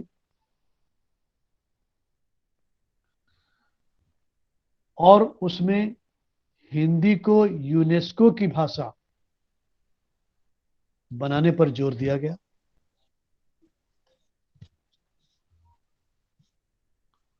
तृतीय विश्व हिंदी सम्मेलन 28 से 30 अक्टूबर 1983। सर द्वितीय सम्मेलन कहाँ क्या पर बोली? हुआ था? क्या? सर पहला जो हिंदी सम्मेलन नागपुर में हुआ था, दूसरी सम्मेलन कहाँ हुआ था? दूसरा कहाँ बोला पर ना, हुआ? मॉरिशस में हुआ। जी सर, थैंक यू। मॉरिशस एक टापू है, याद रखना। तृतीय विश्व हिंदी सम्मेलन, बोलिए क्या बोल रही थी? सर द्वितीय वाला का सन कितना बताया? द्वितीय विश्व सम्मेलन का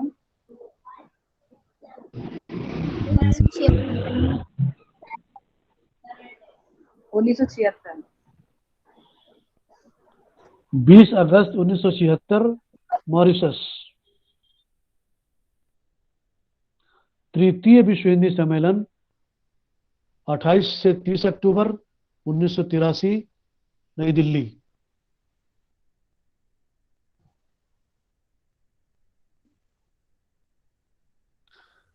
जिसमें 200 प्रतिनिधियों ने हिस्सा लिया था।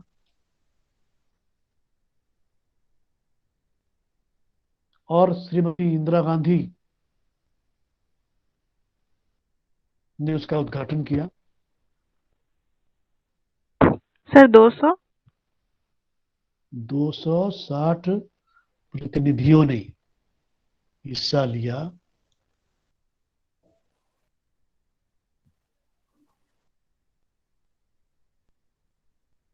और श्रीमती गांधी ने उसका उद्घाटन किया। 2-4 बातें भी उन्होंने बताई। चौथा विश्व हिंदी सम्मेलन 2 दिसंबर 1993। चौथा विश्व हिंदी सम्मेलन 2 दिसंबर 1993, मॉरिशस। चौथा विश्व हिंदी सम्मेलन 2 दिसंबर 1993।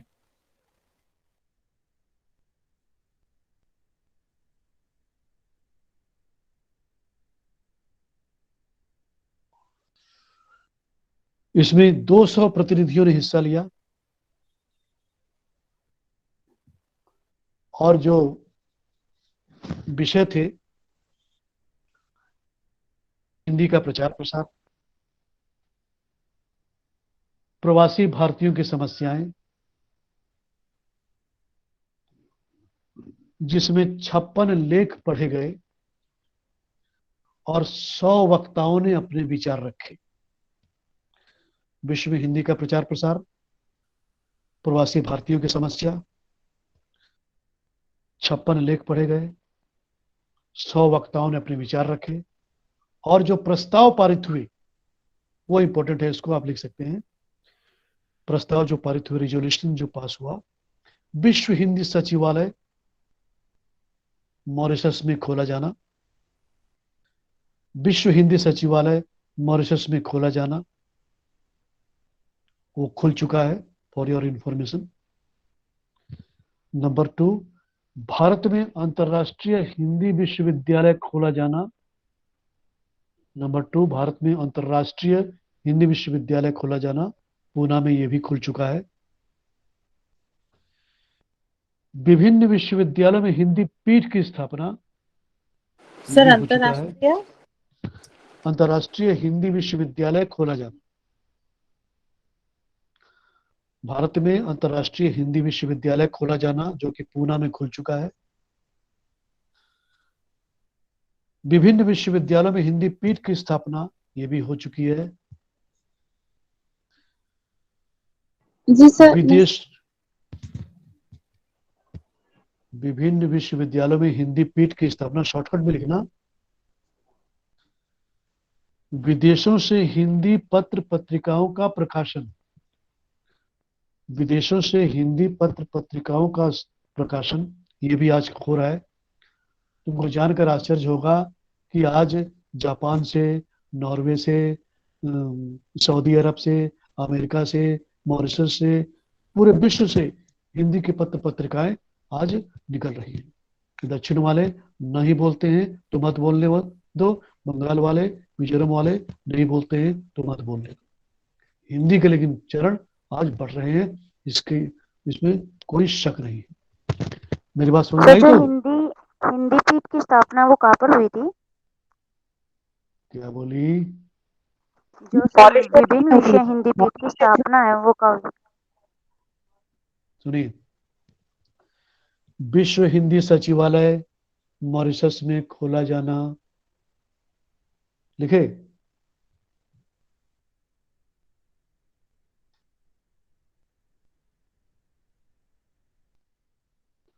विश्व हिंदी सचिवालय मॉरिशस में खोला जाना, यह खुल चुका है। नंबर 2, भारत में अंतर्राष्ट्रीय विश्वविद्यालय की स्थापना, ये भी पूना में हो चुकी है। विभिन्न विश्वविद्यालयों में हिंदी पीठ की स्थापना, ये भी हो चुका है। उसके बाद विदेशों में हिंदी पत्र पत्रिकाओं का प्रकाशन,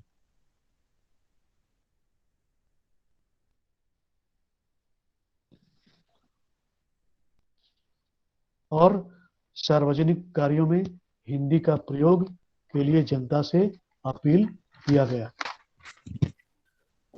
उसके बाद यानी पूरे विश्व में, वो इंग्लैंड हो, जापान हो, हेलो, जापान हो, सऊदी अरब हो, अमेरिका हो, बहुत जगह से हिंदी की पत्र पत्रिकाएं निकल रही।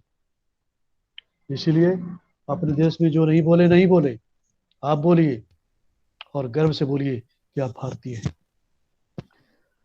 उसके बाद 5वां विश्व हिंदी सम्मेलन 4 से 8 अप्रैल 1996,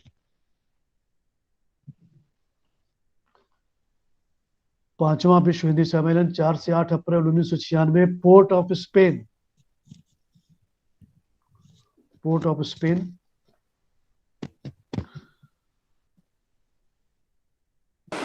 तो 4 से 8 अप्रैल 1996, 1996। अंग्रेजी बोलूंगा तब तो समझ में आएगी आपको। हो गया।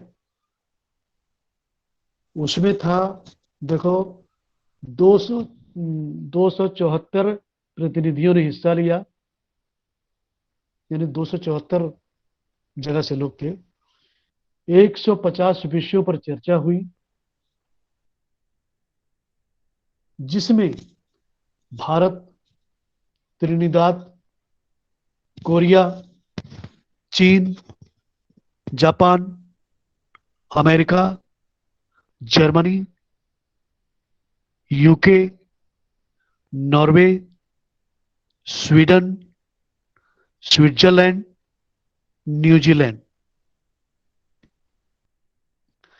जैसे देशों के प्रतिनिधियों ने हिस्सा लिया था। और प्रस्ताव जो पारित हुए, विश्व समाज में हिंदी संपर्क भाषा, विश्व समाज में हिंदी संपर्क भाषा।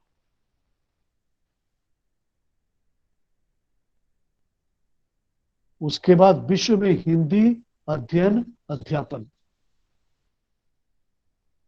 विश्व में हिंदी अध्ययन अध्यापन।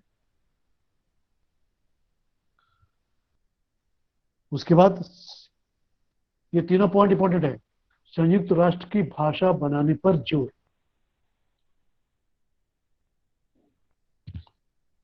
ये तीनों विषयों पर जरा मैं चर्चा कर दूं, आपको जरा समझा दूं। सर पॉइंट और एक बार बोल दीजिए। कौन सा पॉइंट? तीसरा पॉइंट। संयुक्त राष्ट्र की भाषा बनाने पर जोर। Thank you sir. तो क्या हुआ? विश्व समाज में हिंदी संपर्क भाषा। देखो, पूरे विश्व में भारत के लोग निवास करते हैं, और अमेरिका में, जर्मनी में, चाइना में, जापान में, न्यूजीलैंड में, जितने राज्यों के नाम मैंने अभी यहां पर लिए, कोई ऐसा जगह नहीं है जहां पर भारतीय निवास नहीं करता। हर जगह भारतीय निवास करता है। तो जब भारतीय निवास करता है तो हिंदी जरूर बोलता हूं, या अपनी क्षेत्रीय भाषा जरूर बोलता हूं,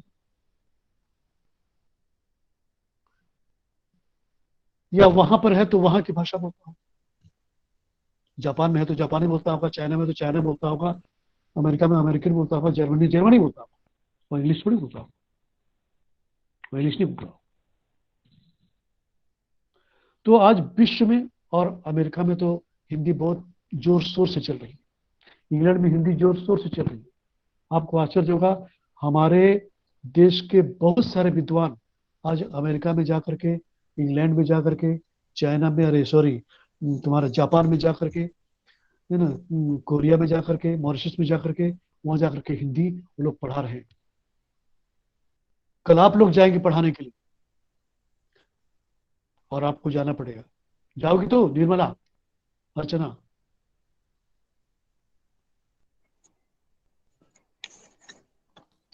सर अगर चांस मिलेगा तो जाएंगे। जरूर मिलेगा चांस, बस आप पॉजिटिव रहिए। जी सर। अब बस आप रेडी पॉजिटिव हूँ रहिए जाने के लिए, और बस लोगों आई की बातों नीड में ए मत आइए। ऑफर। एक बस आदेश आने की आवश्यकता है। हाँ बस,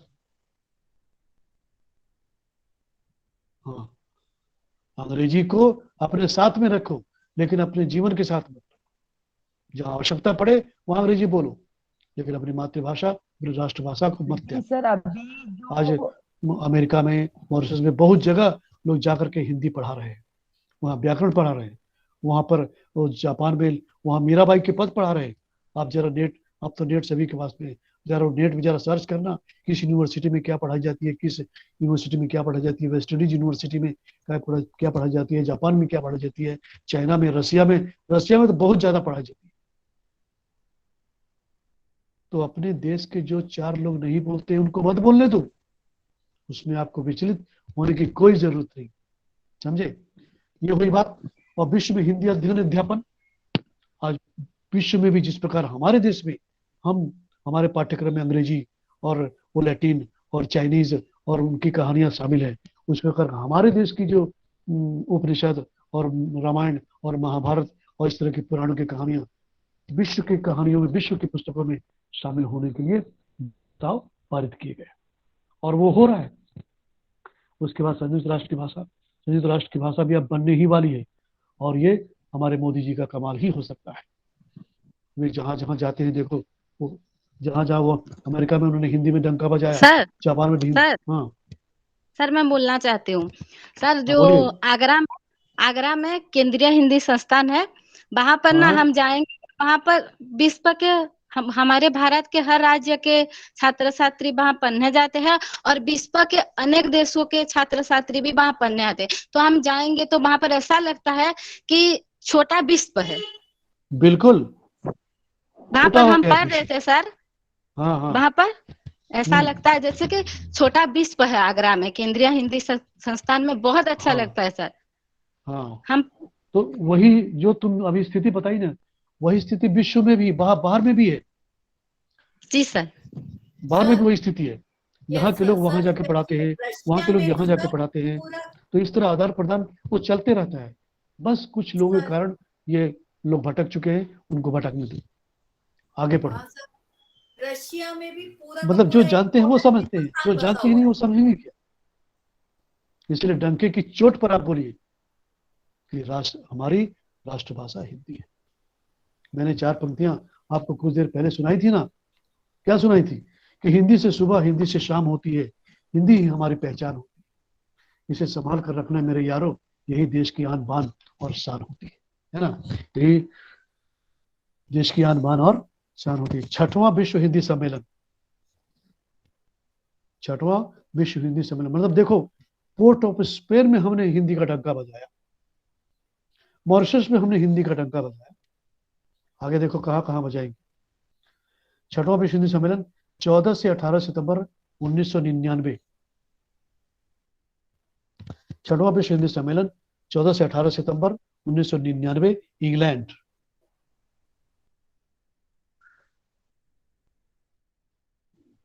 हो गया, जिसमें 700 प्रतिनिधियों ने हिस्सा लिया, जिसमें 700 प्रतिनिधियों ने हिस्सा लिया। और सर जो लोग उसके आयोजक थे, ऑर्गेनाइज, हाँ स्थान क्या बताया सर? लंदन? स्थान, हाँ इंग्लैंड। इंग्लैंड में हुआ, लेकिन जो जिस जगह पे, उस जगह का नाम आप लिखना चाहें तो लिख सकते हैं। School of oriental and African studies hall, उस जगह का नाम था। School of oriental and African studies hall England का था, जहां पर यह विश्व हिंदी सम्मेलन मनाया गया। School of oriental and African studies hall, जिसमें 700 प्रतिनिधियों ने हिस्सा लिया और 2500 लोग वहां उपस्थित थे। 2500 लोग उपस्थित थे। और जो ऑर्गेनाइजर थे, जरा ऑर्गेनाइजर के नाम भी जरा लिख लो। हिंदी समिति यूनाइटेड किंगडम, हिंदी समिति यूनाइटेड किंगडम।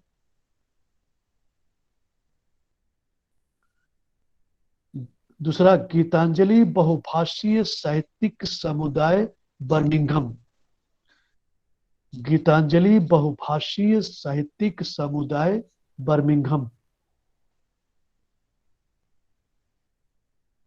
और भारतीय भाषा संगम, देखो इंग्लैंड में, याद रखना जैसा इंडिया है ठीक वैसा इंग्लैंड है, कोई अंतर नहीं, बस केवल पहनावे ओढ़ावे में अंतर है। सर ऑर्गेनाइजर के नेम दोबारा रिपीट करना, ऑर्गेनाइजर के नेम। ये हिंदी समिति यूनाइटेड किंगडम,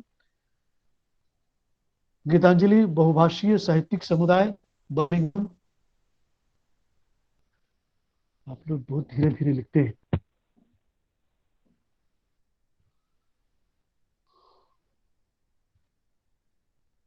अभी और 3-4 है, समय हमारा नजदीक हो रहा है और एक चैप्टर रह जाएगा। हिंदी समिति यूनाइटेड किंगडम, गीतांजलि बहुभाषीय साहित्यिक समुदाय बर्मिंघम और भारतीय भाषा संगम, ये 3 वहां के ऑर्गेनाइजर थे। तो जरा ऑर्गेनाइजर के नाम जरा देखो। और जो प्रस्ताव पारित हुए, हिंदी को संयुक्त राष्ट्र संघ की मान्यता, हिंदी को संयुक्त राष्ट्र संघ की मान्यता। नंबर 2, हिंदी को सूचना तकनीकी के साथ जोड़ना, हिंदी को सूचना तकनीकी के साथ जोड़ना। विज्ञान और तकनीकी लेखन, विज्ञान और तकनीकी लेखन।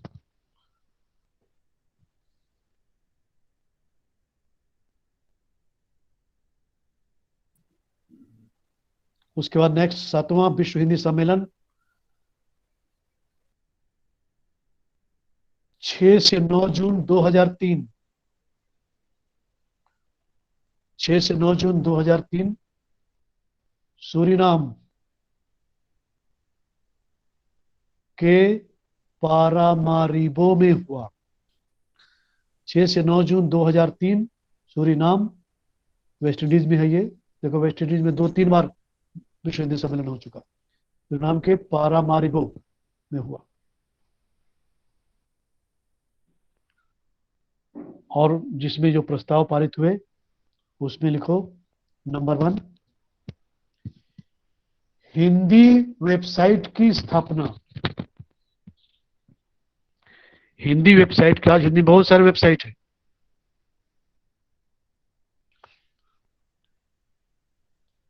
उसके बाद विश्व हिंदी दिवस, विश्व हिंदी दिवस।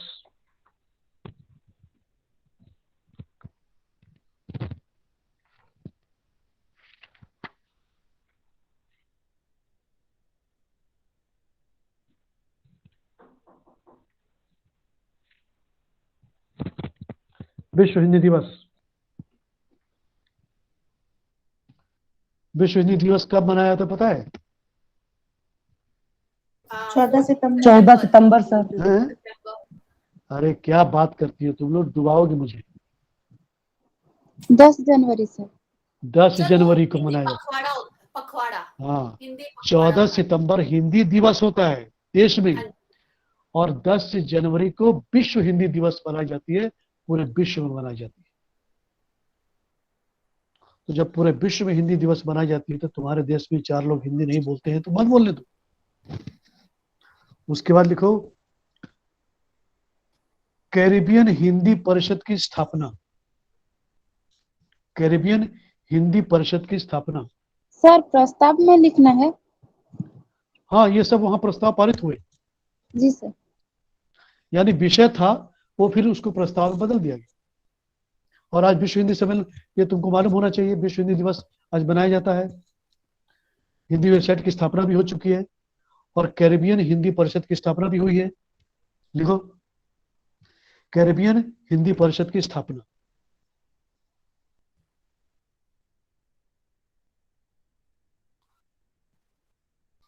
उसके बाद लिखिए, हिंदी पाठ्यक्रम में विदेशी हिंदी लेखकों की रचनाओं को शामिल किया जाना। हिंदी पाठ्यक्रम में विदेशी हिंदी लेखकों की रचनाओं को शामिल किया जाना।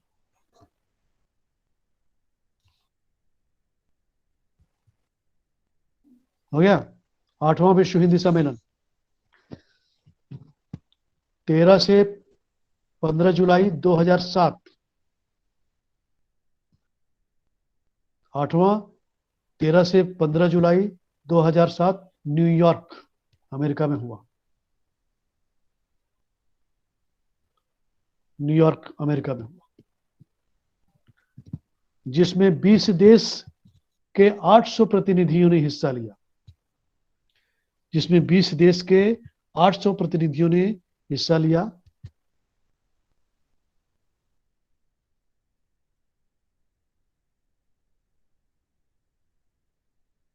और जो टॉपिक था, विषय जो था, हिंदी का वैश्वीकरण, हिंदी का वैश्वीकरण यानी हिंदी का ग्लोबलाइजेशन। उसके बाद मीडिया में हिंदी, मीडिया में हिंदी,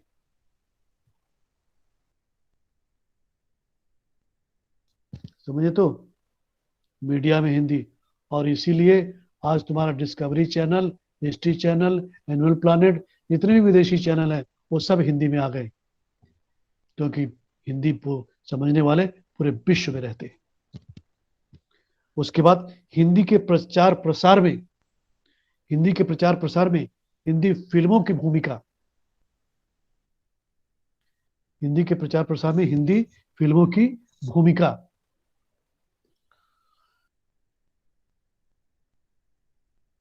फिर साहित्य में अनुवाद, साहित्य में अनुवाद,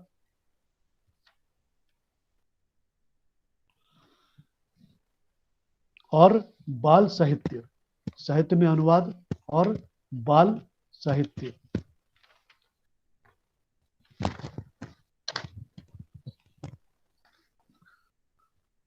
साहित्य में अनुवाद और बाल साहित्य पर बहुत जोर दिया गया, साहित्य में अनुवाद पर भी बहुत जोर दिया गया। विश्व की भाषाओं को, विश्व के अच्छे अच्छे साहित्य को हिंदी में अनुवाद करना और हिंदी के अच्छे साहित्य को विश्व की भाषा में अनुवाद करना।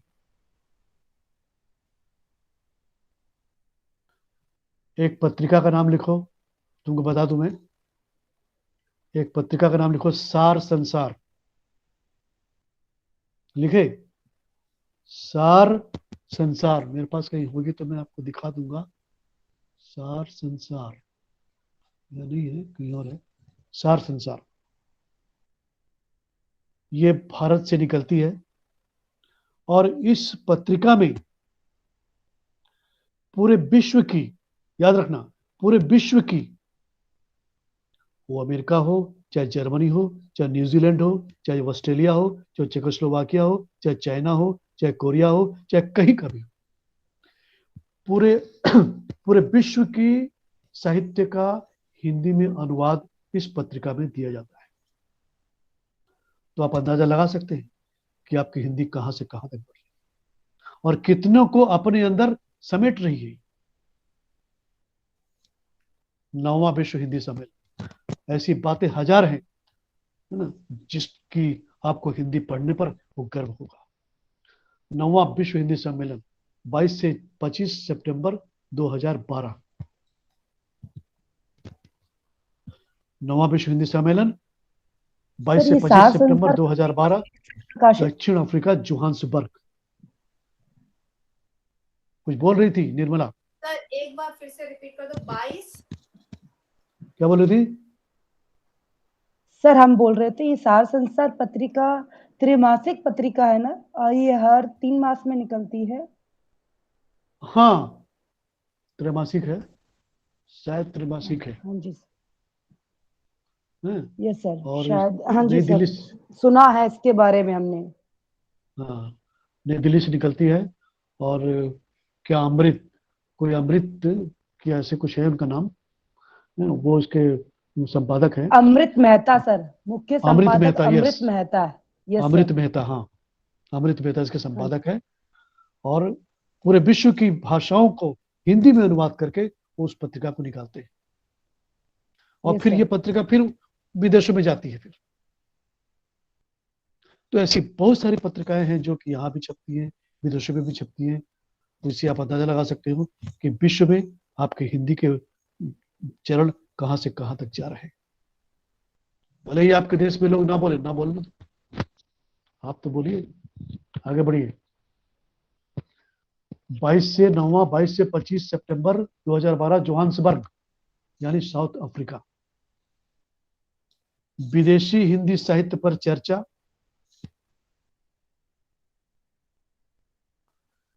विदेशी हिंदी साहित्य पर चर्चा, बाल साहित्य,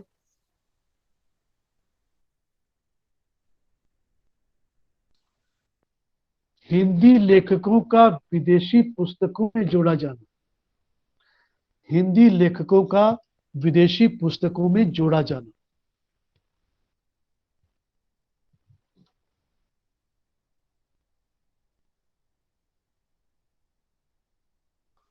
उसके बाद 10वां विश्व हिंदी सम्मेलन 10 से 12 सितंबर भोपाल। 10 से 12 सितंबर। सर 10वां में जो हुआ था हिंदी सम्मेलन, हाँ, नहीं 9वां में जो हिंदी सम्मेलन हुआ, इसमें इस सम्मेलन में कितने देश और कितने लोगों का आपने नहीं कहा? 9वां में वो 30 देश लोग आए थे, 200 प्रतिनिधि लोगों ने हिस्सा लिया। 30 देश के लोग आए थे और 200 प्रतिनिधियों ने हिस्सा लिया। और 10वें में 27 देश के लोग आए थे और लगभग 2000 प्रतिनिधियों ने हिस्सा लिया। यानी 200 प्रतिनिधियों और 2000 प्रतिनिधियों में उन्होंने उतने वहां आर्टिकल पढ़े गए, उतने लेख पढ़े गए वहां पर।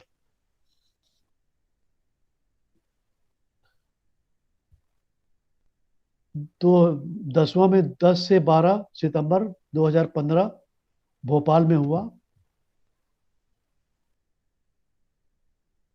मोदी जी ने इसका उद्घाटन किया।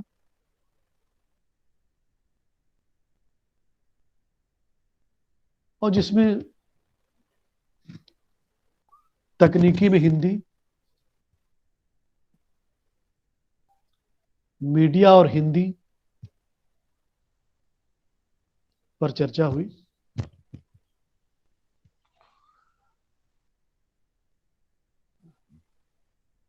मतलब ये हुआ खत्म। आज देखो, तुमको फॉर योर इंफॉर्मेशन, आपकी जानकारी के लिए बता दूं मैं कि विश्व के 110 विश्वविद्यालयों में आज हिंदी पढ़ाई जाती है, जिसमें America, Canada, Russia, Britain, Germany, Holland, Denmark, Italy, Africa, वैसे कितने सारे देश हैं जहाँ पर हिंदी पढ़ाई जाती है। और कुछ जो नाम मैंने लिए वहाँ पर आपको स्नातक के साथ, स्नातकोत्तर के साथ पीएचडी की उपाधि भी अगर आप लेना चाहें तो वहाँ से ले सकते हैं। उसके बाद नॉर्वे, कोरिया, पोलैंड, रसिया, बुल्गारिया से तो पहले भी कई दिनों से, जब से हमारा देश आज़ाद हुआ, लगभग उसी के समय के आसपास से, तभी से अध्ययन अध्यापन, हिंदी का अध्ययन अध्यापन चल रहा है। चाइना में वाल्मीकि रामायण का हिंदी अनुवाद हुआ है, रामचरितमानस का हिंदी अनुवाद हुआ है। इटली में गोदान का हिंदी इटालियन अनुवाद हुआ है। तो आप कैसे कह सकते हो कि हिंदी का विस्तार नहीं है? है ना, बहुत सारा विस्तार है। नीदरलैंड में आज भी जो तुम्हारे देश में वार्धा का जो कार्यक्रम है ना, वो तुम्हारा क्या, वो जो रत्ना कोविद वगैरह, ये सारे वहाँ भी पढ़ाए जाते हैं। वहाँ भी पाठ्यक्रम में वहाँ के छात्र रत्ना कोविद परीक्षाएं पास करते हैं। और जापान में तो महात्मा बुद्ध के बोलबाला के कारण यहाँ का इतिहास भी पढ़ा जाता है। और आपकी जानकारी के लिए बता दूं, जापान से जो एक हिंदी पत्रिका निकलती है उसका नाम सर्वोदय है, जो वहां से निकलती है। मॉरिशस में भी कम से कम 8 लाख 9 लाख लोग हिंदी बोलते हैं, वहां पे पीएचडी है। और कुछ देर पहले मैंने आपको बताया था कि विश्व हिंदी सचिवालय मॉरिशस की स्थापना, तो वहां पर मॉरिशस में विश्व हिंदी सचिवालय की स्थापना भी हो चुकी है ना। विश्व हिंदी सचिवालय की स्थापना हो चुकी है। वहां से एक दो पत्रिका मेरे पास आई भी थी। और आपको जानकर आश्चर्य होगा कि मॉरिशस से जो पत्रिका मेरे पास उड़ीसा बरगढ़ में आती है, उस पर मेरा नाम डॉक्टर राधा कृष्ण विश्वकर्मा और रीडर इन हिंदी, और मेरा नाम पूरा हिंदी में लिखा हुआ था। कभी आपको मौका मिले तो आपको दिखा दूं। तो विश्व के लोग हिंदी का पठन पाठन कर रहे हैं। विश्व के लोग हिंदी की मर्यादा को, हिंदी के महत्व को समझ रहे हैं। आप पूछोगे सर, वो विश्व के लोगों को हिंदी पढ़ने के लिए क्यों रुचि होती है? इसका एकमात्र जवाब मिलता है कि कभी अंग्रेजों ने के समय इस देश को सोने की चिड़िया कही जाती थी। आज भी ये सोने की चिड़िया विदेशियों की आंखों में बस रही है। आज भी यहाँ का ज्ञान, विज्ञान, यहाँ का उपनिषद, पुराण, यहाँ की चमत्कारिता, यहाँ के ये सारी बातें उन्हें आकर्षित करती है। इसीलिए वे लोग हिंदी पढ़ते हैं, इसीलिए वे लोग संस्कृत पढ़ते हैं, इसलिए वे लोग यहाँ के साहित्य को पढ़ते हैं। आगरा में जो तुम बात की, एक लड़की आगरा की बात की, जरा उससे पूछना कि विदेशी के लोग हिंदी यहाँ क्यों पढ़ने आते जी हैं। सर मैं बोली थी। हाँ बोलो, हिंदी के वहाँ विदेशी लोग वहाँ हिंदी पढ़ने क्यों आते हैं? उनसे जब ज्ञान अर्जन पूछोगी, करने चले। क्यों क्यों विदेशों में ज्ञान अर्जन नहीं होता क्या? वहाँ तो हमारे नहीं सबसे सर, ज्यादा हमारे ज्ञान। वो लोग ना ऐसा करते हैं, हम लोग गुड मॉर्निंग बोल देंगे लेकिन वो लोग ना नमस्ते बोलते हैं सर, सोचो, नमस्ते बोलते हैं हाँ। सर। और आज कोरोना काल में नमस्ते का ही बोलबाला पूरे विश्व में हो गया, जी सर। है ना। नमस्ते का ही महत्व जो ऋषि मुनियों ने समझाया, उसको आज वही हर जगह पूरे विश्व में बोली जा रही थी। और वो दिन दूर नहीं जिस दिन हिंदी भी पूरे विश्व में बोली जाने लगी। आप इतने से अंदाजा लगा सकते। सोने की चिड़िया आज भी उनके लिए है। यहाँ की प्रकृति, यहाँ की वायु, यहाँ के विद्या, यहाँ का ज्ञान, यहाँ का विज्ञान आज भी उनको खच उठती है भाई कितना ज्ञान है यहाँ पर। क्योंकि वहां पर वहां की संस्कृति, वहां के कल्चर से वे लोग उब चुके हैं। वहां केवल नंगापन है।